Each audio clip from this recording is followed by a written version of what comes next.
Bagong lahat, ito yung mga best free agent papasok ng off-season. So una dito yung merong pinakamataas na kontrata hanggang doon sa merong pinakamababa. Nakarank din yung best free agent per position. Ang merong pinakamataas na contract na free agent ngayon, si LeBron pa rin dahil nag-iintay pa kung kailan papasok si Bryce. Merong player option si LeBron. Pwede niyang i-decline or kaya tanggapin. Ang common kasing ginagawa ni LeBron since 2021, pipirma siya ng 2 taong kontrata tapos i-decline niya yung isa kapag natapos na yung una para panibagong contract ulit. Dahil sa practice na to ni LeBron, nasusunod niya yung salary cap value kada taon at meron pa siyang flexibility. Pwede siya lumipat or magstay. Nakasama pa siya ngayon taon sa All-NBA team na malamang hindi siya magpababa ng kontrata. Ang susunod kay LeBron si Fred VanVleet. Iba naman yung sa kanya. Team ang may desisyon kung mag-i-stay siya or hindi dahil club option ang nandito kay VanVleet. Pwedeng i-decline ng team or i-accept yung $42 million niya. 31 years old pa lang si VanVleet. Bata pa yon sa ibang liga pero sa NBA matanda na yon. 14 points, 3 rebounds at 5 assists per game. Malaking kontrata yung $42 million para sa isang player na hindi nag-a-average ng at least 20 points. Pwede kasing gawin ng Houston doon, i-decline ang club option niya at papirmahin na mas mababa. Kapag hindi pumayag si VanVleet, pwede siyang umalis at makakuha pa ng ibang free agent ang Rockets para sa $42 million. Ang isa pa doon, i-accept ng Houston yung club option ni VanVleet at gawin siyang pillar sa trade. Dahil kada taon, 10 to 20% ang iaangat ng kontrata ng isang player.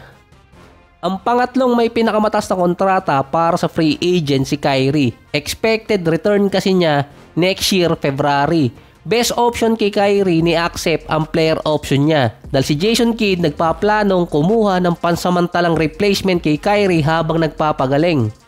Hindi nga lang alam kung mag-i-stay pa si Jason Kidd until next season. Si Kyrie kasi ang best option, i-accept niya talaga ang player option. Or kaya i-decline ni Kyrie ang player option at pumirma ng James Harden type contract. 2 taon na mayroong 1 guaranteed at 1 player option na around 30 to 40 million.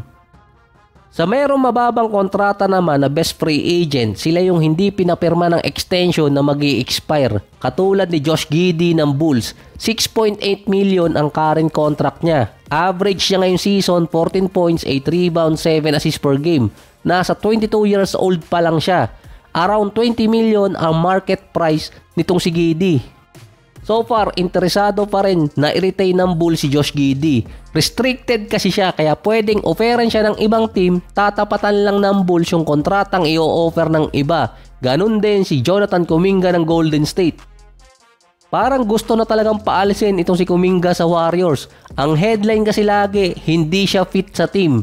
May average siya sa season na 15 points, 4 rebounds at 45% sa field at meron pang 30% sa 3-point area.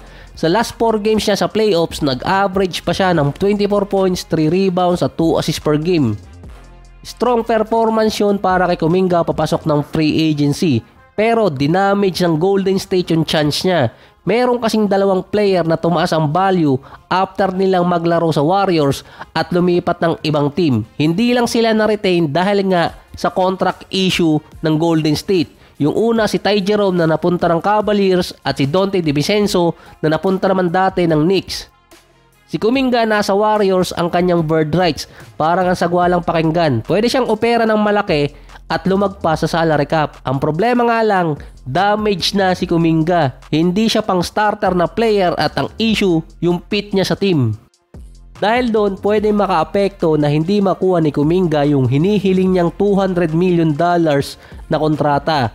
Ang team lang kasi na pwedeng makapagbigay nun ay Golden State. Ang pwedeng makuha ni Kuminga sa ibang team, $160 million pataas sa 4 na taon.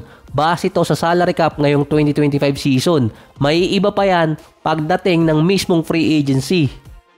Kapag merong nag-offer kay Kuminga na ibang team na nasa 160, ang gagawin lang naman ng Golden State, aangatan lang nila yon ng at least 180, imbes na 4 na taon, pwede nilang gawin 5 taon dahil sila lang ang makakapagbigay nun kay Kuminga.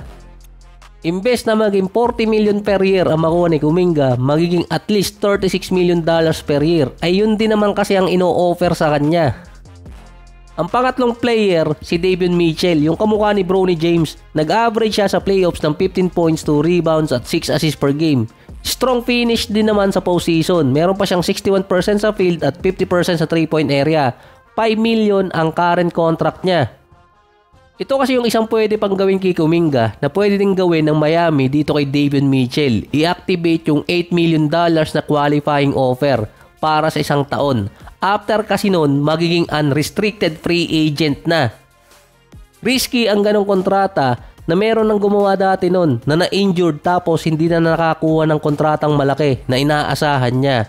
Dahil restricted din si Davion Mitchell at hindi rin naman ganong kaingay ang pangalan niya sa market, matatapatan ng Miami yung i-offer ng ibang team sa kanya. Ito naman yung mga best free agent by position. So, kasama na dito si Davion Mitchell, Kyrie at Josh Giddey. Pagdating sa mga guards, ang best available kasi doon kung sakali kung magdi-decline si James Harden. Sa ngayon kasi expected na i-retain siya ng Clippers. Isasabay pa sa kontrata ni Kawhi until 2027. May isang chance pa kasi si Kawhi na makapirma ng another 4-year contract bago abutin ng over 38 rule. Kaya si James Harden ang next in line na makapirma ng malaking kontrata sa Clippers. Nakalaro na rin kasi siya ng 2 taon. May implication yun sa kontrata. At ang Clippers lang din ang makakapagbigay sa kanya ng max contract. Ang isa pang big free agent na guard, yung Iverson Kuno, si Tre Mann. Nag-average siya ng 14 points, 3 rebounds at 3 assists, 43 and 40%. Running for 6 months pa siya bago siya na-injured. Ang susunod naman, si Cam Thomas na meron 24 points, 3 rebounds at 3 assists. Kaso lang katulad ni Tre Mann, damage good na rin kasi siya dahil nagkaroon ng injury. At multiple times din nagkakaroon ng injury kada season. Siya lang din yung nakikita kong player na umi-score na mahigit 20 points per game pero walang nagkaka-interest na team na makipag-trade para sa kanya. Sa mga forwards, ang biggest free agent bukod sa mga nabanggit ko na kaninang player, si Julius Randle. Meron talaga siyang player option, nagpababa na dati siya ng kontrata. Expectation, i-retain pa rin siya ng Minnesota. Dahil kasabay din niya kasi doon si Naz Reid, naka-player option din siya. Maaalin sa kanilang dalawa ang maging free agent at hindi ma-retain ng Minnesota. Kasama pa sa listahan na yan si Chris Middleton na meron din player option. Pero sa ngayon, ang best decision kay Middleton i-accept ang player option niya kasi nga nagbabawi pa. Sa mga sentro naman, ang notable free agent si Brook Lopez ng Milwaukee Bucks. Kaso 37 years old na siya at nagdi-decline na yung laro. Pero ang biggest free agent sa mga sentro, si Miles Turner. Siya yung best available ngayon. Ang Pacers din may intention na i-sign siya ulit dahil after ng NBA Finals pwede na makipag-usap yung mga team sa kanilang mga player na magiging free agent. Pero depende kasi sa hinging contract ni Turner dahil eligible na siya sa 30% contract. Nasa 10 taon na rin kasi siya. Karamihan din ng mga big time player wala ngayon sa free agency market kundi nasa trade market dahil kalimitan pinapipirma ng mga teams ng kontrata saka iti-trade para merong maging kapalit.